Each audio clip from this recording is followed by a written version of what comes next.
ہندو گوالا مسلمان ہو گیا۔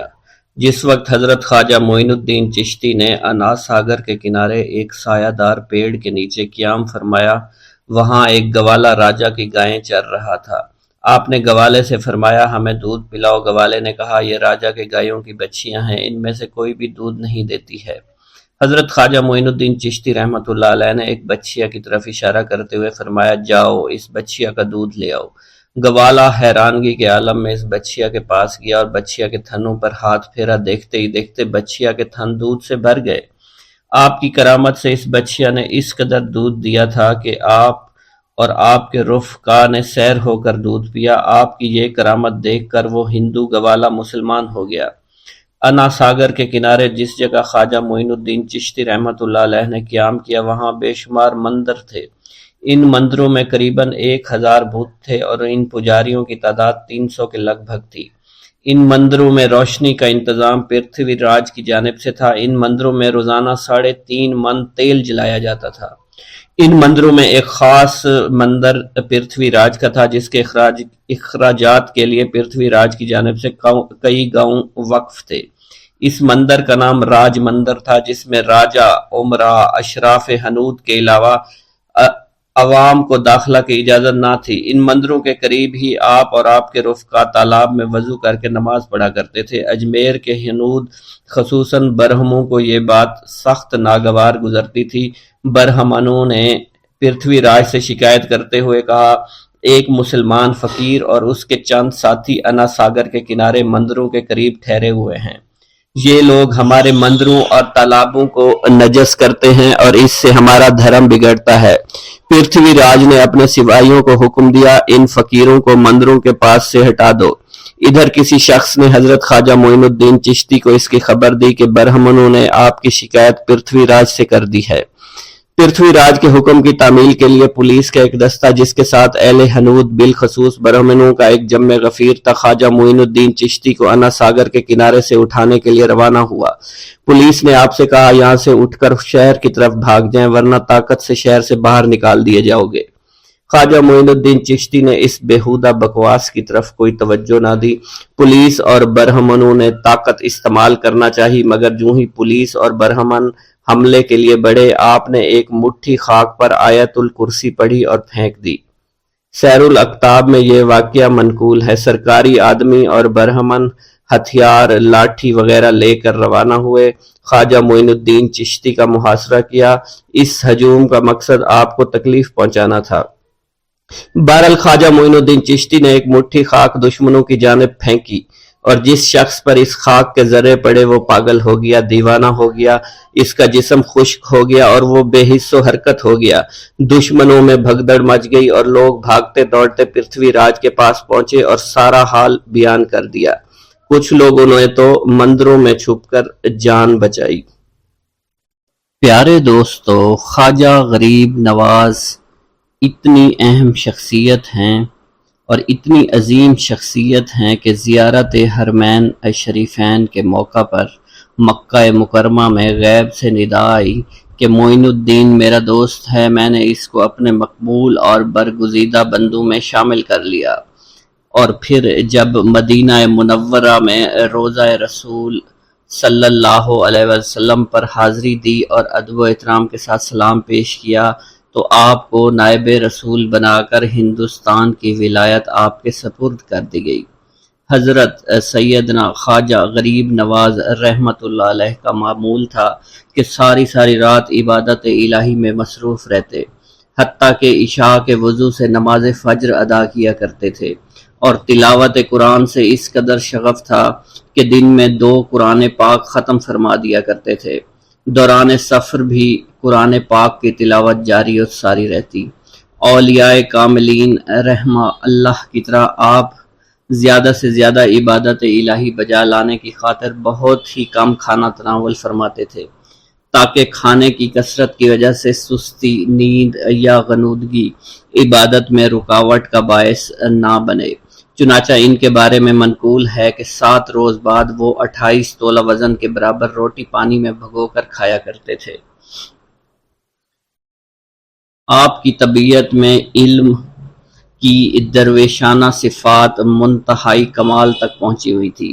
اس کا اندازہ لگانے کے لیے واقعہ ملاحظہ کریں۔ ایک مرتبہ خواجہ معین الدین چشتی رحمۃ اللہ علیہ بیٹھے ہوئے تھے۔ ایک آدمی آیا اور آداب بجا لا کر ایک جانب بیٹھ گیا۔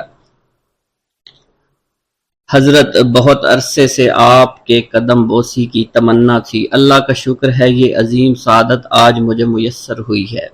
اس بدبخت شخص نے جیسے جملہ کہا، حضرت نے اس کی طرف دیکھ کر تبسم فرمایا اور ذرا توقف کے بعد فرمایا، جس ارادے سے آئے ہو اس کو پورا کرو۔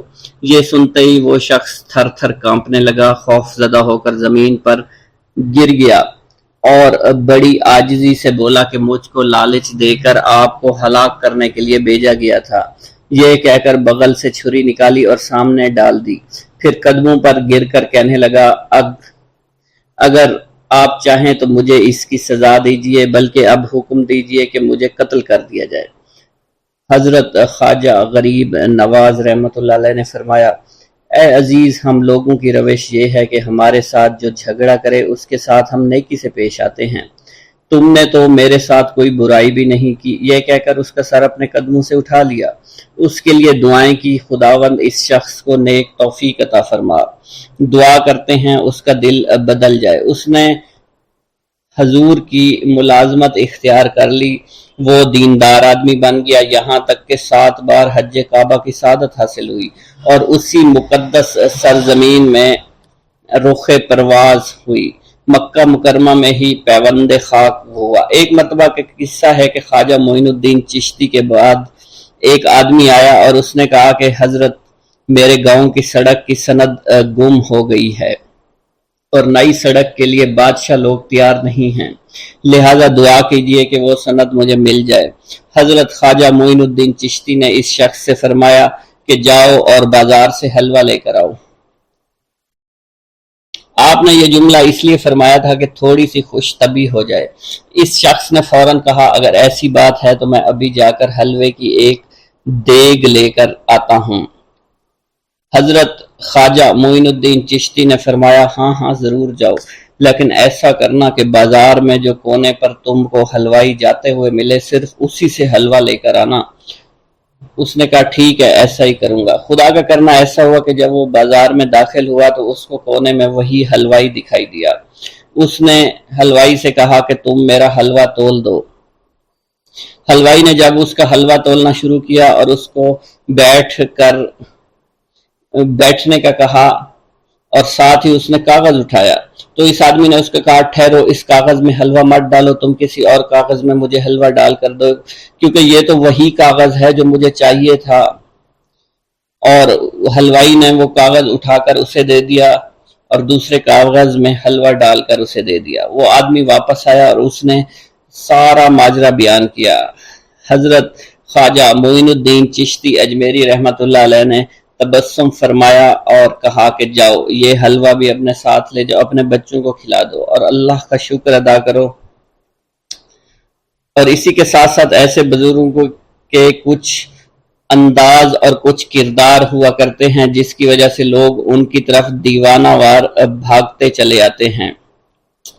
کچھ ایسے ہی کردار خواجہ غریب نواز کے بھی تھے۔ مثلاً آپ رحمت اللہ علیہ فرماتے ہیں کہ میں 8 سال اپنے مرشد کی خدمت میں مصروف رہا، ایک لمحہ بھی آرام نہیں کیا، میں نے نہ رات دیکھی نہ دن، ہمیشہ ان کے سفر میں رہا، کیونکہ کپڑے ہی بیشتر اور دیگر زمانے سفر سر پر رکھ کر ان کے ساتھ چلتا رہا۔ جب انہوں نے مجھ درویش کی خدمت کو دیکھا، مجھے وہ نعمت عطا فرمائی جس کے نہ کوئی حد ہے اور نہ کوئی انتہا۔ الغرض اس کب تک بارگاہ مرشد کے خادم بنے رہے، یہاں تک کہ کامیابی حاصل کر لی گئی، منزل مقصود تک آپ پہنچ گئے، حتیٰ کہ سند کے طور پر مرشد کامل نے ارشاد فرمایا، ہمارا معین الدین اللہ کا محبوب ہے۔ اسی طرح آپ کے انداز برفتہ دیوانہ وار بنانے والی ایک اور بڑی خوبی یہ تھی کہ آپ کو انسانیت سے بڑا پیار تھا، بلا تفریق، بلا مذہب ملت، مظلوم کی امداد و حاجت روائی کیا کرتے تھے، گویا اپنے اوپر آپ نے لازم کر لیا تھا۔ مثال کے طور پر اس مظلوم مقتول کی حیات رو کے واقعے کو ملاحظہ فرمائیے۔ ایک حاکم نے ایک شخص کو بے گناہ پھانسی کی سزا دے دی۔ مقتول کی ماں حضرت خواجہ کی خدمت میں آئی، آپ اس وقت وضو فرما رہے تھے۔ اس عورت نے آتے ہی گریہ زاری شروع کر دی کہ خدا کے لیے میری فریاد سن لو، شہر کے حاکم نے ناحق میرے بیٹے کو قتل کر دیا ہے اور پھانسی کی سزا سنا دی ہے۔ حضرت خواجہ نے متوجہ ہو کر اس کی فریاد کو غور سے سنا۔ جب آپ کو یقین ہو گیا بالکل صحیح ہے، خواب میں اپنا عصا ہاتھ میں لیا اور اپنے مریدین کے ساتھ روانہ ہو گئے۔ ہر شخص حیران پریشان تھا کہ دیکھیے غیب سے کیا ظہور میں آتا ہے۔ حضرت خواجہ سیدھے مقتول کے پاس کھڑے ہو گئے اور دیر تک اس کی لاش کو دیکھتے رہے، پھر اپنے عصا سے اس کی گردن کو چھو کر فرمایا، اے مظلوم، اگر تجھ کو بے قصور مارا گیا ہے تو اللہ کے حکم سے زندہ ہو جا اور پھانسی کے تختے سے اتر جا۔ ان الفاظ کا زبان مبارک سے نکلنا تھا کہ مقتول زندہ و سلامت پھانسی کی تختی سے نیچے آ گیا، جیسے حکم کا منتظر ہو، اور فوراً حضور کے قدموں میں آ کر گر گیا۔ اسی وجہ سے آپ رحمت اللہ علیہ اپنے مریدین سے بے پناہ محبت فرمایا کرتے تھے، اور صرف حیات ظاہری میں ہی نہیں بلکہ وفات کے بعد بھی اپنے مریدین کے لیے اس وقت دعا فرمائیں گے جب آپ کا حرم کعبہ میں مصروف تھے اور آواز آئی، اے معین الدین، میں تجھ سے خوش ہوں اور تجھ کو بخش دیا، کچھ تمہاری خواہش ہے مانگو، میں تمہیں عطا کر دوں گا۔ آپ نے دعا فرمائی، اے اللہ میرے مریدوں کو بخش دینا۔ آواز آئی، معین الدین، تو میرا مخصوص برگزیدہ بندہ ہے، میرے تمام مریدین جو بھی تیرے شجرے میں شامل ہوں گے سب کو بخش دوں گا۔ اس کے بعد خواجہ غریب نواز رحمۃ اللہ علیہ اکثر فرمایا کرتے تھے کہ جب تک میرے مریدین جنت میں قدم نہیں رکھ لیں گے میں بہشت میں داخل نہیں ہوں گا۔ آپ رحمت اللہ علیہ کو اگر آج بھی خواجہ ہند کہا جاتا ہے تو یوں ہی نہیں کہا جاتا، بلکہ ایران سے ہندوستان تک بہت سی مشکلات کا سامنا کیا، راہ حق میں بے نظیر قربانیاں دی، جس کی گواہی خود غیب سے ملی، یعنی جس نے اپنی پوری زندگی بھی اللہ کے لیے وقف کر دی، حتیٰ کہ آپ کی روح بھی اللہ کی محبت میں رجب المرجب 632 ہجری میں پرواز کر گئی۔ اللہ رب العزت سے دعا ہے کہ ہم تمام کو فیضان خواجہ سے فیض یاب فرما، بلکہ تعلیمات خواجہ پر عمل پیرا ہونے کی توفیق عطا فرما، آمین یا رب العالمین۔ بسم اللہ الرحمن الرحیم۔ حضرت بابا فرید الدین گنج شکر رحمت اللہ علیہ خلیفہ ارادت میں۔ حضرت بابا فرید الدین گنج شکر حضرت قطب الدین بختیار کاکی کے مرید اور خلیفہ اعظم تھے۔ جس زمانہ میں حضرت بابا صاحب ملتان میں تعلیم حاصل کر رہے تھے، حضرت قطب صاحب رحمت اللہ علیہ ملتان تشریف لے گئے، مسجد مولانا منہاج الدین میں قیام فرمایا۔ حضرت قطب صاحب رحمت اللہ علیہ اسی مسجد میں مطالعہ میں مشغول تھے۔ کتاب نافع آپ کے ہاتھ میں تھی۔ حضرت قطب صاحب کی نظر کیمیائے اثر ان پر پڑی، فرمایا، بیٹے کیا پڑھ رہے ہو؟ بابا صاحب نے عرض کیا، کتاب نافع۔ یہ سن کر حضرت قطب الدین بختیار کاکی نے فرمایا، انشاءاللہ تم کو نافع سے نفع ہوگا۔ حضرت قطب صاحب رحمت اللہ علیہ کا اشارہ سنتے ہی بابا صاحب کا دل ہاتھوں سے نکل گیا۔ عرض کیا، خادم کو حضور کی خدمت اور نظر سعادت سے فائدہ ہوگا۔ آپ کھڑے ہو کر حضرت خواجہ قطب صاحب کے قدموں میں سر رکھ دیا۔ ملتان میں چند روز قیام کے بعد حضرت خواجہ قطب دین بختیار کاکی دہلی روانہ ہونے لگے تو بابا صاحب نے آپ کے ساتھ دہلی جانا چاہا۔ حضرت قطب صاحب نے فرمایا، ابھی تم علم حاصل کرو، تکمیل تعلیم کے بعد میرے پاس دہلی آ جانا۔ حضرت قطب صاحب رحمت اللہ علیہ روانہ ہو گئے۔ بابا صاحب آپ کو کئی منزل تک رخصت کرنے ساتھ آئے۔ حضرت قطب صاحب رحمت اللہ علیہ کی واپسی کے بعد بابا صاحب قندھار چلے گئے، وہاں کچھ عرصہ تعلیم حاصل کرنے کے بعد بغداد تشریف لے گئے، وہیں دستار فضیلت حاصل کی۔ اس کے بعد ملتان واپس آ گئے۔ دوران تعلیم میں آپ کو حضرت شیخ بہاؤالدین زکریا ملتانی، شیخ شہاب الدین سہروردی، شیخ بہاؤالدین مخموری رحمت اللہ علیہ اور حضرت شیخ عہد الدین کرمانی اور شیخ شہاب الدین حضری اور دیگر مشائخ سے ملاقات کا استفادہ حاصل کرنے کا موقع ملا۔ ملتان واپس آ کر دلولہ خدا طلبی میں دہلی تشریف لائے اور 5 رمضان 584 ہجری کو قطب صاحب کے ہاتھ بیعت ہو گئے۔ حضرت بابا صاحب نے پیر و مرشد کے حکم سے ریاضات و مجاہدات شروع کیے۔ غزنی دروازے کے قریب ایک حجرے میں ریاضت شروع کر دی۔ ہفتہ میں 2 بار پیر و مرشد کے حضور میں حاضر ہوا کرتے تھے۔ اسی دوران آپ نے چلہ معکوس اور سخت ریاضتیں کی۔ بابا صاحب اپنے حجرہ میں چلہ کر رہے تھے۔ خواجہ غریب نواز حضرت قطب صاحب کے پاس تشریف لائے۔ حضرت قطب صاحب نے اپنے مریدوں کو پیر و مرشد کے حضور پیش کیا۔ ہر مرید نے اپنی حسب و لیاقت سے خواجہ غریب نواز سے روحانی علم اور نعمت حاصل کیا۔ سرکار غریب نواز نے فرمایا، اور کوئی مرید رہ تو نہیں گیا؟ حضرت قطب صاحب رحمۃ اللہ علیہ نے فرمایا، ہاں، ایک فقیر چلہ میں بیٹھا ہوا ہے۔ سرکار غریب نواز رحمۃ اللہ علیہ نے فرمایا، آؤ چلو اسے دیکھتے ہیں۔ چنانچہ یہ دونوں بزرگ حضرت بابا صاحب کے قیام گاہ پر تشریف لے گئے۔ کثرت ریاضت و مجاہدات سے حضرت بابا صاحب میں کھڑے ہونے کی طاقت نہیں رہی تھی۔ اس درجہ ضعیف اور کمزور ہو گئے تھے، استقبال اور تعظیم کے لیے کھڑے نہیں ہو سکے۔ آنکھوں میں آنسو بھر کر قدموں پر سر رکھ دیا۔ یہ حالت دیکھ کر سرکار غریب نواز رحمۃ اللہ علیہ نے فرمایا، بختیار، اس نوجوان کو کب تک مجاہدوں کی آگ میں دھکیلتے رہو گے؟ آؤ ہم تم مل کر اس کو کچھ عطا کرتے ہیں۔ اس کے بعد بابا صاحب کا ایک بازو سرکار غریب نواز نے تھاما، دوسرا بازو قطب صاحب نے پکڑ کر کھڑا کیا۔ سرکار غریب نواز نے آسمان کی طرف اشارہ فرمایا، یا جل و جلالہ، فرید کو قبول فرما، درویش کامل کا مرتبہ عطا فرما۔ ندائی قبول ہو گیا۔ یہ غیبی آواز سن کر حضرت بابا صاحب پر کیفیت طاری ہو گئی۔ حضرت قطب صاحب نے بابا صاحب کو اسم اعظم تعلیم فرمایا، تمام علوم لدنی منکشف ہو گئے۔ اس کے بعد سرکار غریب نواز رحمۃ اللہ علیہ نے بابا صاحب کو خرقہ خاص عطا فرمایا۔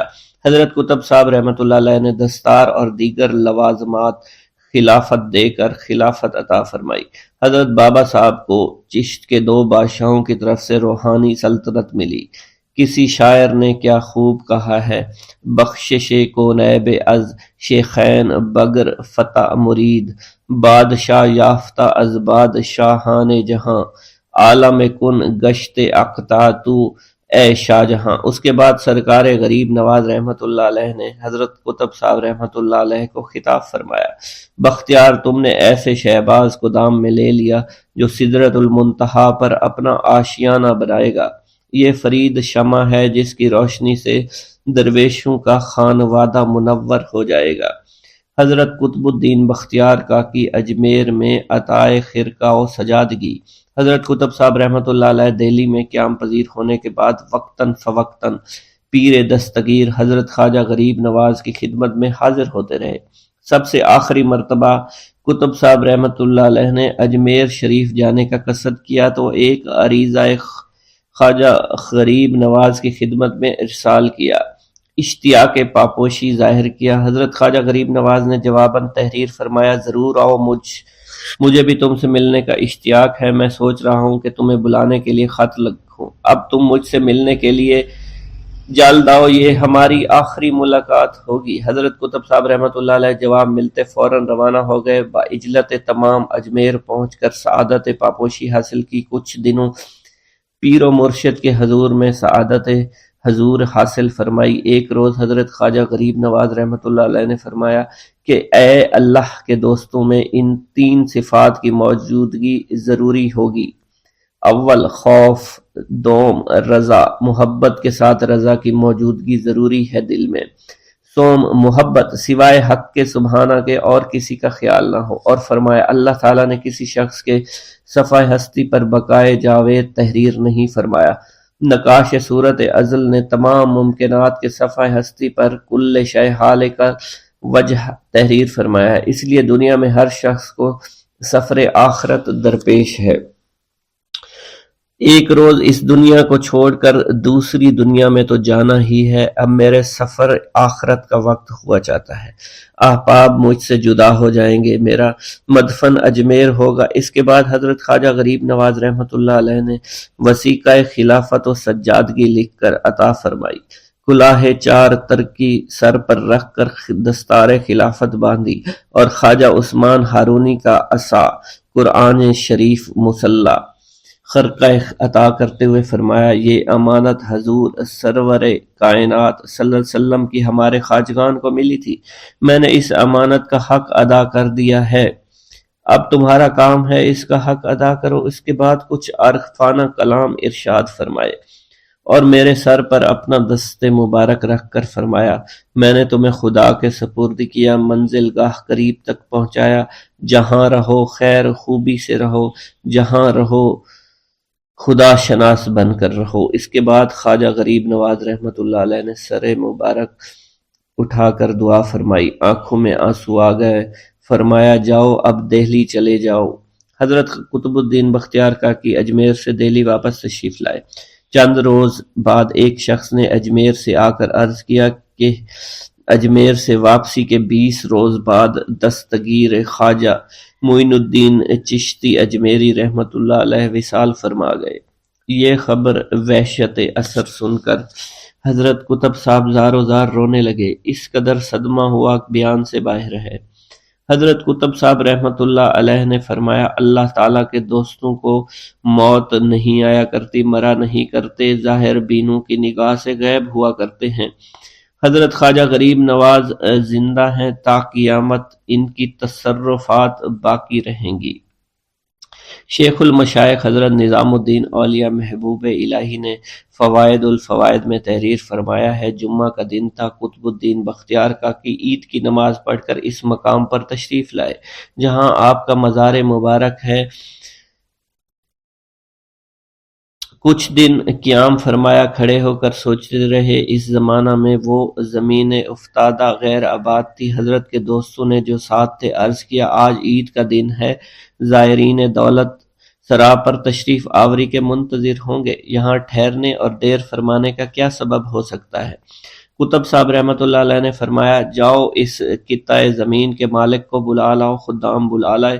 حضرت قطب صاحب رحمۃ اللہ علیہ نے وہ زمین صرف خاص سے خرید کر فرمائی کہ یہ جگہ میری مدفن ہوگی۔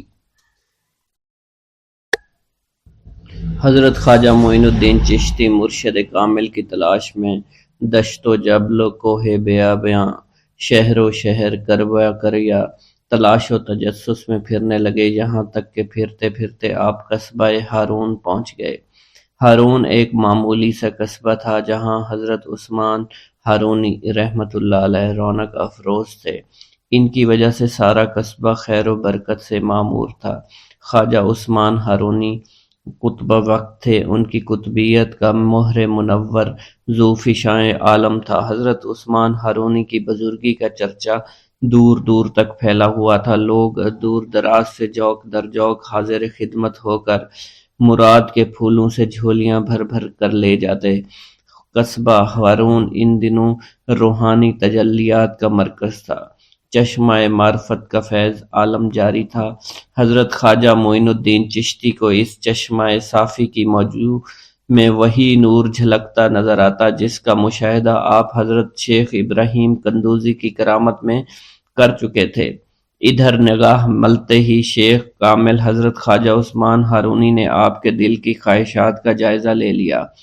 حضرت خواجہ معین الدین چشتی کا حرف تمنا زبان پر لانا تھا کہ پیر و مرشد حضرت خواجہ عثمان ہارونی نے شراب معرفت کا ایک جام لبریز آپ کو پلا دیا، جس کے پیتے ہی شیشہ قلب کا زنگ دور ہو گیا، حجاب عظمت سامنے دکھائی دینے لگا، مگر اس جام سے آپ کی تسلی نہ ہوئی۔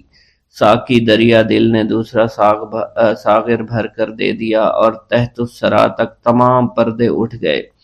یہ جام پینے کے بعد بھی حضرت خواجہ معین الدین چشتی کی تشنگی باقی رہی تو ساقی مے خانہ معرفت نے تیسرا جام بھی بھر کر پلایا، اور اب حمزہ 2000 عالم روشن ہو گئے۔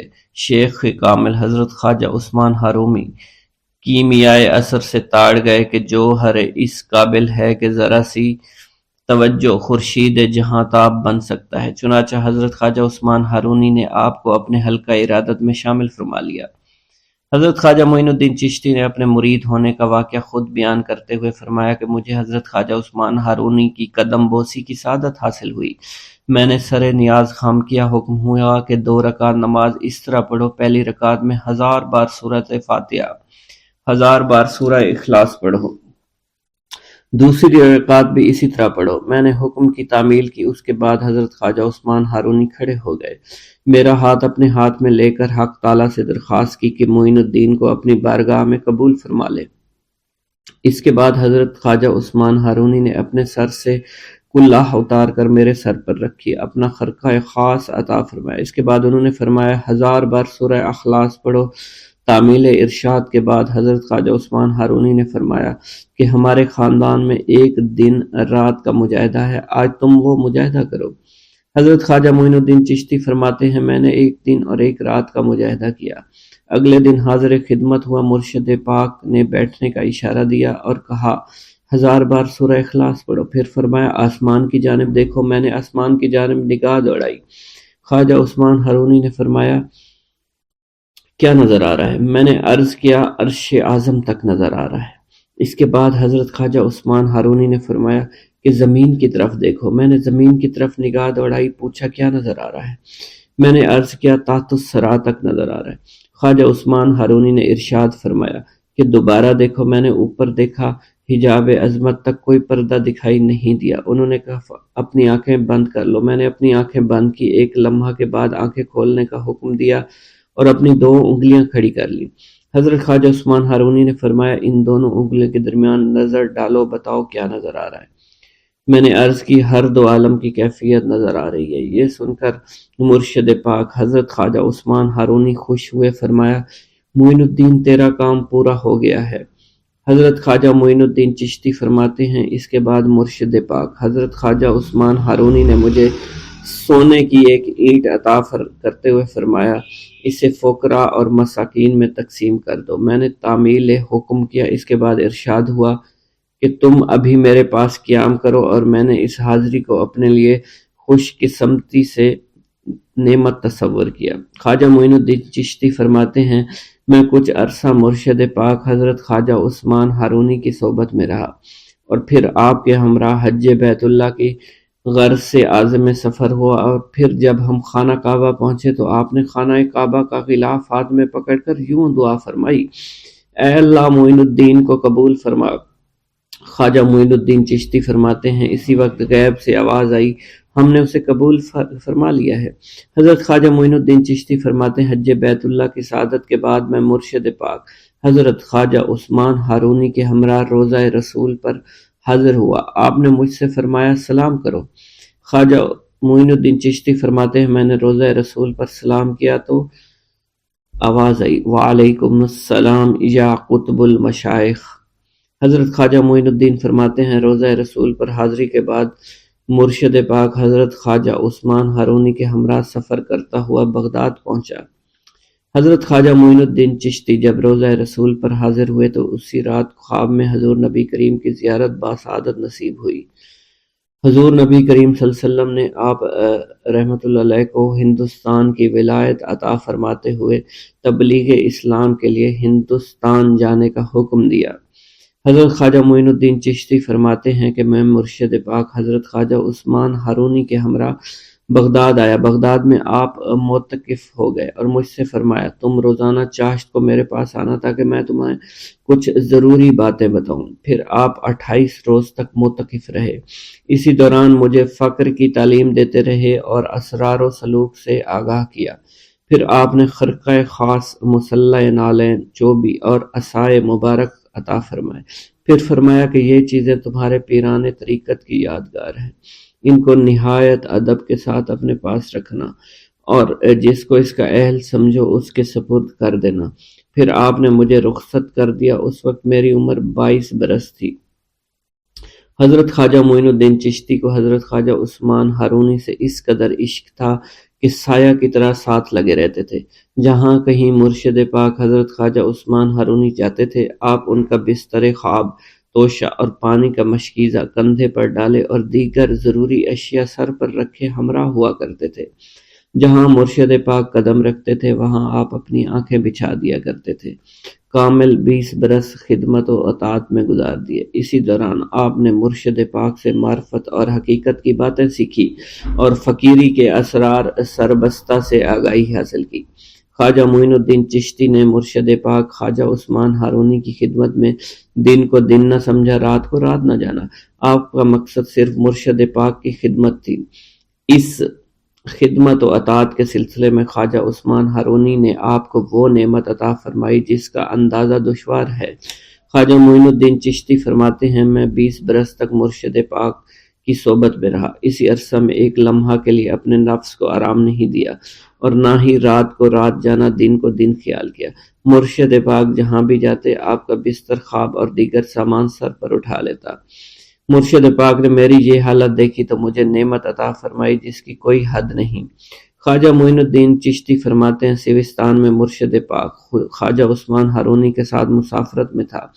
ایک روز ہم ایک ایسی صومعہ میں پہنچے جہاں حضرت صدر الدین احمد سیستانی رہا کرتے تھے۔ وہ یہاں عبادت میں مشغول رہتے تھے۔ میں کئی روز تک ان کی خدمت میں رہا۔ ان کی حالت ایسی تھی کوئی ان شخص ان کے پاس سے خالی ہاتھ نہیں جاتا تھا۔ فرمایا کرتے تھے، میرے حق میں دعا کرو میں ایمان کی سلامتی کے ساتھ جاؤں۔ حضرت صدر الدین جس وقت قبر کی سختی اور موت کا احوال سنتے تھر تھر کانپنے لگ جاتے تھے۔ ایک ہفتہ تک متواتر پھوٹ پھوٹ کر روتے رہے کہ دیکھنے والے بھی رونے لگ جاتے۔ جس وقت حاضر خدمت ہوا آپ رو رہے تھے، ذرا سکون ہوا تو میری طرف متوجہ ہوئے فرمایا، اے عزیز، جسے موت آنے والی ہو، جس کا حریف ملک الموت ہو، اسے سونے ہنسنے سے کیا کام؟ اگر تمہیں ان لوگوں کا حال معلوم ہو جائے جو زیر زمین سوتے ہیں اور بچھیوں سے بھری ہوئی کوٹریوں میں محبوس ہیں تو تم اسی طرح پگھل جاؤ جس طرح نمک پانی میں پگھل جایا کرتا ہے۔ خواجہ معین الدین چشتی فرماتے ہیں، پھر حضرت صدر الدین احمد سیستانی نے مجھ سے فرمایا، میں تمہیں 30 برس بیشتر کا واقعہ سناتا ہوں۔ بصرہ کے ایک قبرستان میں ایک بزرگ میرے پاس بیٹھے ہوئے تھے۔ ہمارے قریب ایک قبر میں مردے کو عذاب ہو رہا تھا۔ یہ حالت دیکھ کر وہ بزرگ نعرہ مار کر مر گئے۔ میں نے اٹھنا چاہا، ان کی روح قالب سے پرواز کر چکی تھی۔ پھر تھوڑی دیر بعد ان کا جسم پانی بن کر بہہ گیا۔ خواجہ معین الدین چشتی فرماتے ہیں، میں مرشد پاک خواجہ عثمان ہارونی کے ہمراہ سفر دریائے دجلہ پر پہنچا اور دریا میں طغیانی تھی، سوچ میں گم تھا دریا کیسے پار کیا جائے گا۔ دفتن مرشد پاک نے فرمایا، معین الدین آنکھیں تو بند کرو۔ میں نے آنکھیں بند کی، کچھ دیر بعد فرمایا، آنکھیں کھولو۔ میں نے اپنی آنکھیں کھولی، ہم دریا کے پار تھے۔ میں نے عرض کی، یہ کیسے ممکن ہوا؟ آپ نے فرمایا، میں نے 5 مرتبہ سورہ فاتحہ پڑھی اور تمہیں لے کر دریا میں اتر گیا۔ حضرت شیخ ابراہیم قندوزی کی آمد۔ ایک دن حضرت خواجہ معین الدین چشتی حسب معمول درختوں کو پانی دے رہے تھے۔ حضرت شیخ ابراہیم قندوزی گھومتے پھرتے اسی باغ کی طرف آن نکلے۔ حضرت شیخ ابراہیم قندوزی اسی آبادی میں رہا کرتے تھے جہاں آپ مقیم تھے، اور وہ اللہ عز و جل کے عشق میں اس قدر ڈوبے ہوئے تھے کہ ان پر عشق حقیقی کی وجہ سے اکثر خود فراموشی کی حالت طاری رہتی تھی۔ آبادی کے بچے اور بوڑھے انہیں مجذوب کہا کرتے تھے اور قدر کی نگاہ سے دیکھا کرتے تھے۔ جس وقت آپ کی نظر حضرت شیخ ابراہیم قندوزی پر پڑی تو سب کام چھوڑ کر آپ ان کی جانب متوجہ ہو گئے۔ آگے بڑھ کر خوش آمدید کہا اور دست مبارک کو بوسہ دیا، پھر نہایت عزت اور احترام کے ساتھ ایک سایہ دار درخت کے نیچے بٹھایا۔ ان دنوں انگوروں کا موسم تھا، کچھ پکے ہوئے خوشے بیلوں سے اتار کر آپ کی خدمت میں پیش کیے اور خود باادب ہو کر 2 زانوں بیٹھ گئے۔ حضرت شیخ ابراہیم قندوزی کو حضرت خواجہ معین الدین چشتی کی مہمان نوازی کا انداز بہت پسند آیا۔ آپ کا یہ ادب بہت بھلا محسوس ہوا۔ حضرت شیخ ابراہیم قندوزی پہچان گئے کہ یہ بچہ نہایت ہونہار اور راہ حق کا متلاشی ہے۔ حضرت شیخ ابراہیم قندوزی نے اپنی جیب سے ایک کھلی کا ٹکڑا نکالا، دندان مبارک سے چبا کر خواجہ معین الدین چشتی کے دہنے مبارک میں ڈال دیا۔ وہ کھلی کا ٹکڑا شباب معرفت کا جام تھا جسے پیتے ہی آپ پر خودی کی کیفیت طاری ہو گئی اور نگاہوں سے تمام حجابات دور ہو گئے۔ آنکھوں میں نور ہی نور چھا گیا، تعینات کے حجابات سامنے سے اٹھ گئے، جوش حیرت قلب پر طاری ہو گیا، آنکھیں کھلی کی کھلی رہ گئیں۔ یہ نہیں کہا جا سکتا حضرت خواجہ معین الدین چشتی اس حالت فراموشی میں کب تک آئینہ حیرت بنے رہے۔ جب آپ کو ہوش آیا تو ساقی جام معرفت محفل سے اٹھ چکا تھا۔ دل قابو سے باہر ہو گیا، طبیعت پر جبر کر کے دامن صبر قرار تھام کر کے بیٹھ گئے۔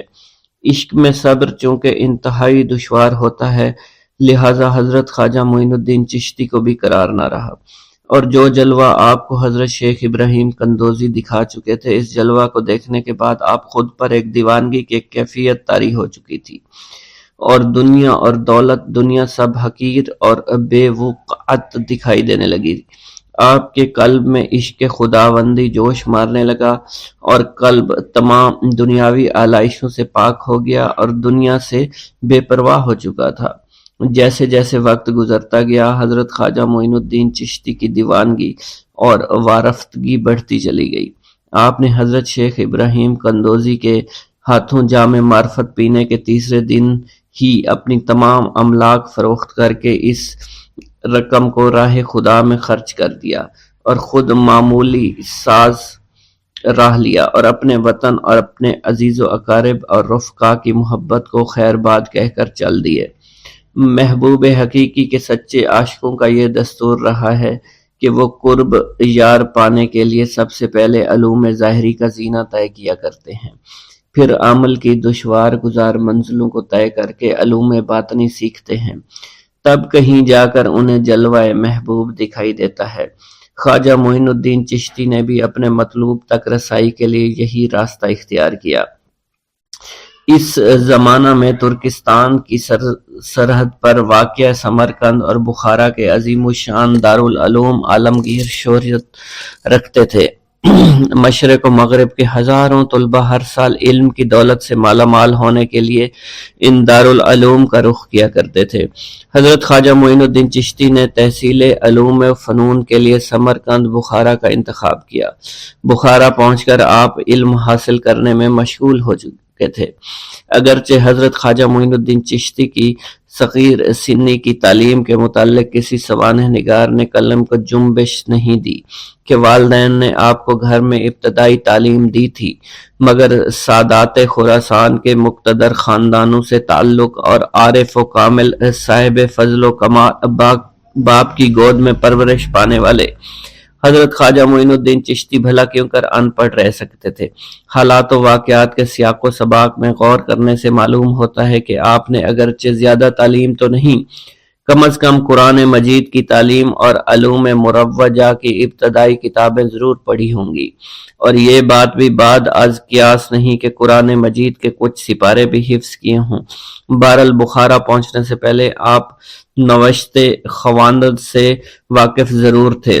حضرت خواجہ معین الدین چشتی بخارا کے تمام علماء فضلاء کے حلقہ درس میں شریک ہوئے۔ تذکروں اور سوانح عمری کے مطالعہ سے یہ پتہ نہیں چلتا ہے کہ آپ نے کن کن اساتذہ کے سامنے زانوئے تلمند طے کیا، مگر آپ کے اساتذہ میں حضرت مولانا حسام الدین بخاری خصوصیت کے ساتھ قابل ذکر ہیں، جنہوں نے آپ کو دستار فضیلت عطا فرمائی۔ حضرت مولانا حسام الدین بخاری کی دستگاہ سے آپ نے علوم ظاہری کی تکمیل فرمائی۔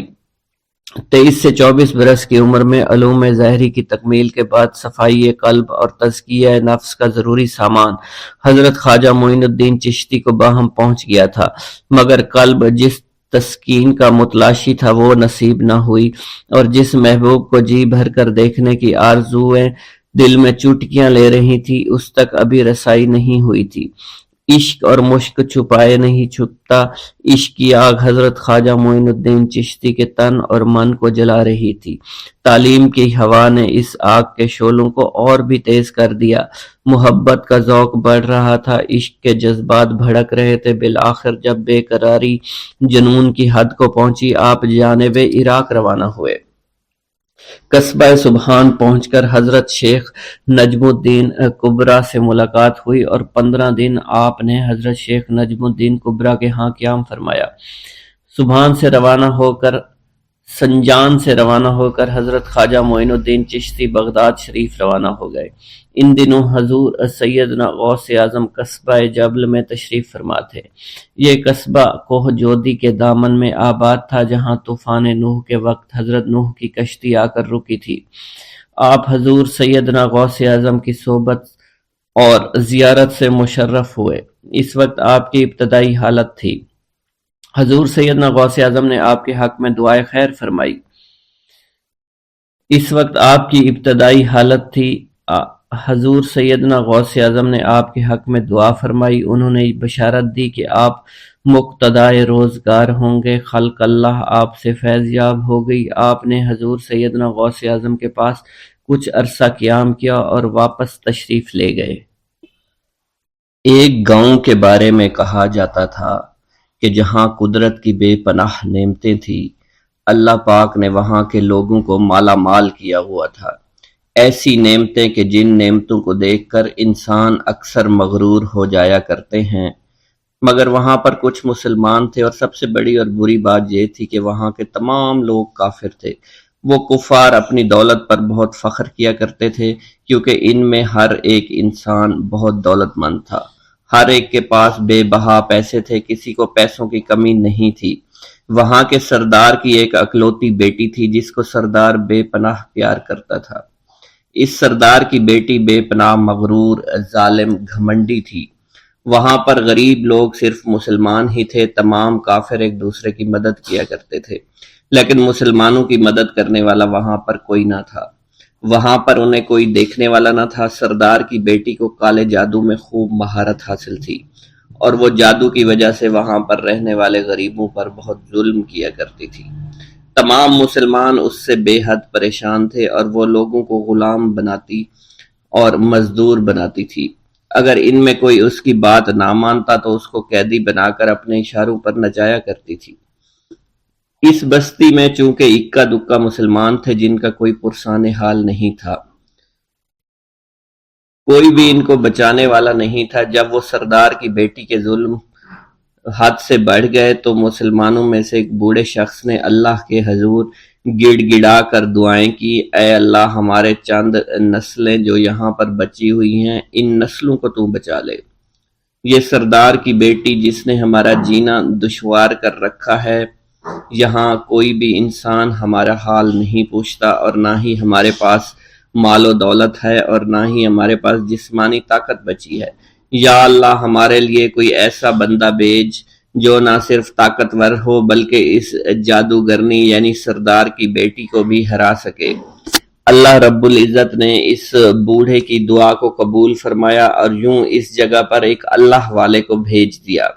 اور وہ اللہ والے ایسے ہی بستی میں داخل نہیں ہوئے، بلکہ ایک دن کچھ عجیب واقعہ ہوا۔ ان کافروں کا سردار جنگل میں سیر سپاٹے کرتے ہوئے نکلا تھا، بڑی شان سے چلتا ہوا وہ سفر کر رہا تھا۔ اچانک ایک زہریلا سانپ اس کے سامنے آیا۔ اس زہریلے سانپ نے بادشاہ کو ڈس لیا، اور وہ بے ہوش ہو کر زمین پر گر پڑا اور تڑپنے لگا۔ اس کے جو ساتھی تھے انہوں نے جب اپنے سردار کو یوں تڑپتا ہوا دیکھا اور سردار کی غیر حالت دیکھی تو کہ جسے ایک زہریلے سانپ نے کاٹ لیا ہے، تو وہ فوراً اسے اٹھا کر گھر لے آئے تاکہ اسے بچانے کے لیے کچھ کیا جا سکے۔ اس لڑکی نے اپنے باپ کی جب یہ حالت دیکھی تو اپنے آس پاس کے بڑے بڑے حکیموں کو بلایا، لیکن عجیب بات یہ تھی کہ لاکھ کوشش کے باوجود زہر نکالنے میں سارے ناکام ہو رہے تھے، اور زہر تیزی کے ساتھ اس کے جسم میں پھیلتا چلا جا رہا تھا۔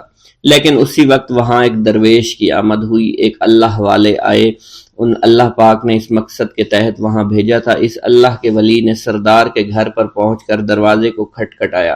نوکروں نے پوچھا کون ہو، کس سے ملنا ہے؟ اس نے کہا میں نے سنا ہے کہ یہاں کے سردار کو سانپ نے ڈس لیا ہے۔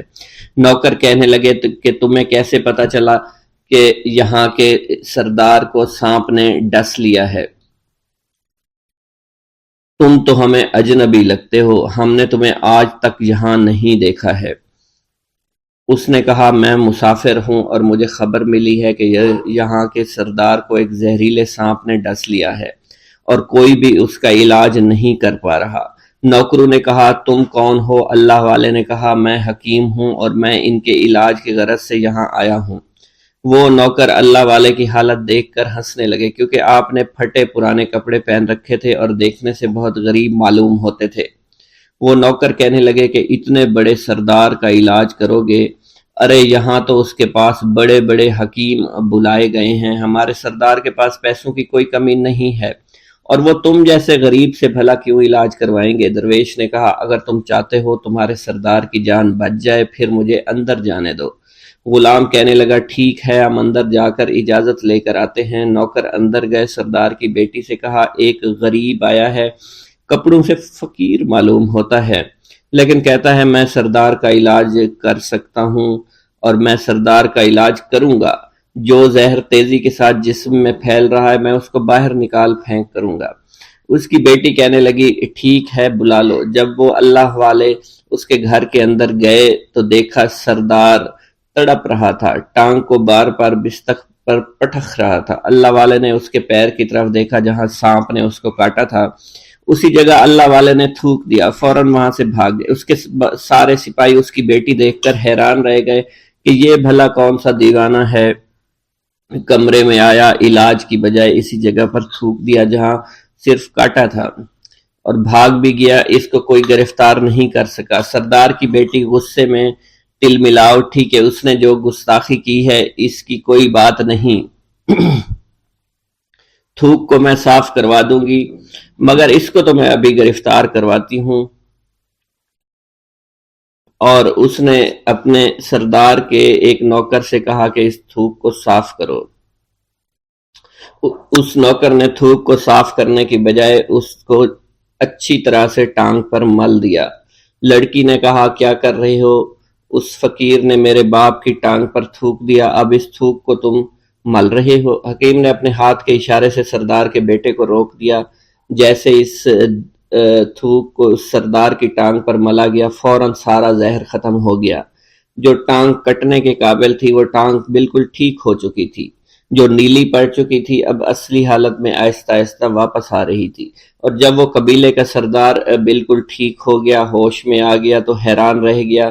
اسے بتایا کہ فقیر بابا کے تھوک کی وجہ سے آپ ٹھیک ہوئے ہیں۔ اس نے کہا وہ بزرگ تو ہمارے لیے مسیحا ہے، تم لوگوں نے انہیں جانے کیوں دیا؟ انہیں میرے پاس لے کر آؤ، انہوں نے ہم پر بہت بڑا احسان کیا ہے، ہم اس کے احسان کا بدلہ ضرور چکائیں گے۔ اس کی بیٹی جو خاموشی سے باپ کو دیکھ رہی تھی اس نے کچھ بھی نہ کہا۔ گاؤں کے سردار کے کہنے پر سارے سپاہی اللہ والے کو ڈھونڈنے کے لیے نکل گئے۔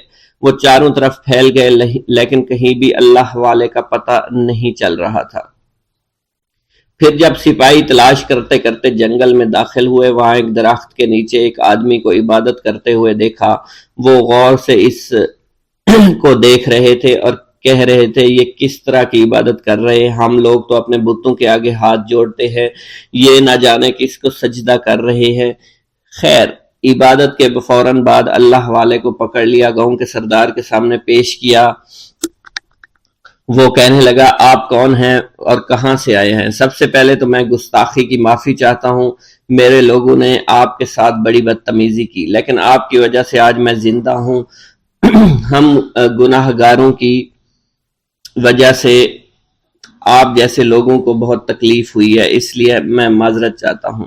آپ سے درخواست کرتا ہوں کہ آپ میری طرف سے یہ قیمتی لباس یعنی کپڑے اور عربی گھوڑا قبول کیجئے۔ اللہ والوں نے اس کی طرف مسکرا کر دیکھا اور کہا یہ گھوڑا، یہ لباس بہت قیمتی ہے مگر یہ لباس پہن کر اس گھوڑے کے لیے گھاس کاٹوں گا تو کیا اچھا لگوں گا؟ سردار نے کہا فکر نہ کریں، گھوڑے کے ساتھ ساتھ ہم آپ کو نوکر بھی دیں گے۔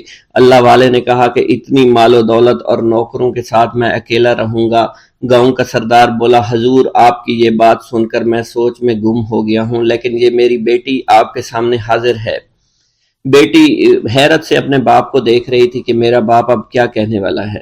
سردار نے کہا میری بیٹی جسے آپ نے دیکھ لیا ہے اس کی شادی میں آپ سے کر دوں گا مگر ایک شرط ہے کہ آپ کو اپنے مذہب کو چھوڑنا پڑے گا۔ میرے سپاہیوں نے آپ کو عبادت کرتے ہوئے دیکھا ہے، جہاں تک ہمارے معمولات ہیں ہم بتوں کے آگے سجدہ کرتے ہیں اور ان کی عبادت کرتے ہیں، اور آپ جس کے آگے سجدہ کرتے ہیں وہ اللہ ہے، یعنی آپ مسلمان ہیں، اس لیے آپ کو اپنا مذہب چھوڑنا پڑے گا۔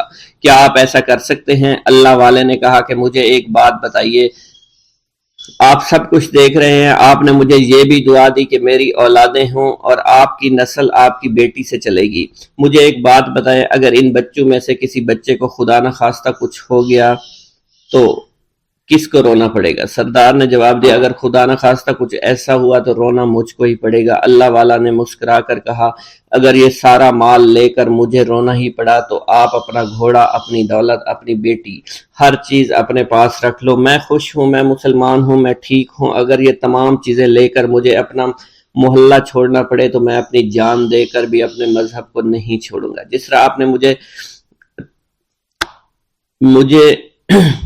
نوازا ہے، میں اسی رب کے دین کو چھوڑ کر چلا جاؤں گا۔ صرف چند پیسوں کی خاطر میں ہر دن پیسہ نہیں کر سکتا، اور اپنی درویشی میں بہت خوش ہوں۔ اللہ نے مجھے جس مقصد کے لیے بھیجا تھا وہ میرا مقصد پورا ہو جائے گا۔ گاؤں کے سردار نے پوچھا، یہ کہہ کر وہ اللہ والے جانے لگے تو سردار نے درویش کو رک جانے کا کہا اور کہنے لگے میں نے مال دے کر تمہیں آزمایا اور تمہیں پرکھا، لیکن تم اپنے مذہب کو چھوڑنے پر راضی نہیں ہو۔ اگر تم یہی سب کرنے آئے تھے تو تمہیں اس بات کا ڈر نہیں؟ کیا تم نہیں جانتے ہم کتنے طاقتور ہیں، اور میری بیٹی اپنے عمل میں اتنی ماہر ہے کہ تمہیں یہاں کھڑے کھڑے ابھی جنگلی جانور بنا سکتی ہے۔ اللہ والے نے کہا کہ اس نے جنگلی جانور کمزور لوگوں کو بنایا ہوگا، یہ مجھے جانور بنا کر تو دکھائے۔ اس سے پہلے کہ گاؤں کا سردار اپنی بیٹی سے کچھ کہتا کہ اس پر وار کرو، اللہ والے نے جادوگرنی پر ایسی پھونک ماری کہ وہ اسی وقت ایک بہت بڑی چھپکلی بن گئی۔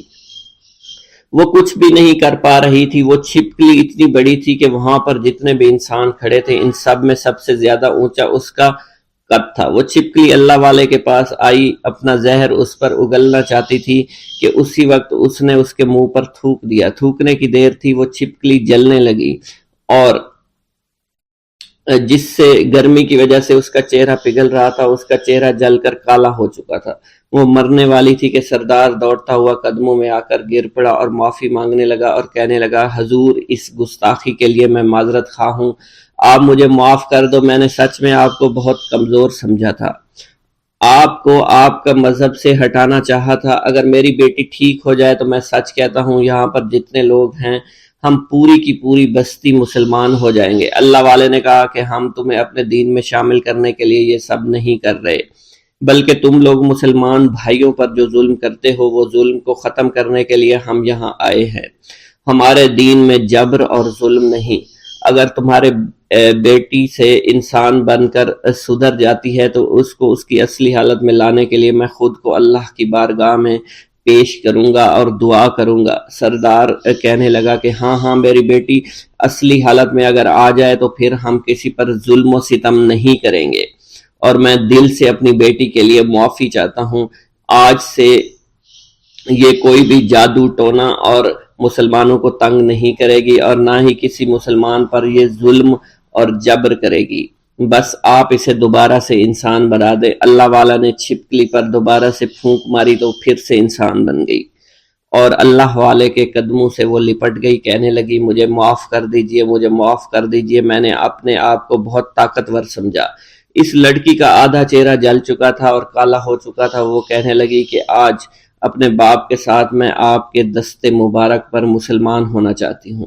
میں وعدہ کرتی ہوں کہ آج سے اس بستی پر کوئی بھی کافر کسی مسلمان کے ساتھ بدتمیزی نہیں کرے گا، زیادتی نہیں کرے گا، ظلم اور جبر نہیں کرے گا، بلکہ ہم سب یہاں مل جل کر رہیں گے اور بھائی چارے کے ساتھ رہیں گے۔ ہم سب مسلمان ہو جائیں گے اور پھر یوں اللہ والے کے ہاتھوں پوری بستی کا سردار اور اس کی بیٹی نے اسلام قبول کر لیا، اور سردار نے اللہ والے سے اپنی بیٹی کا نکاح کر دیا، اور پھر اس بستی میں ہمیشہ کے لیے امن و امان قائم ہو گیا۔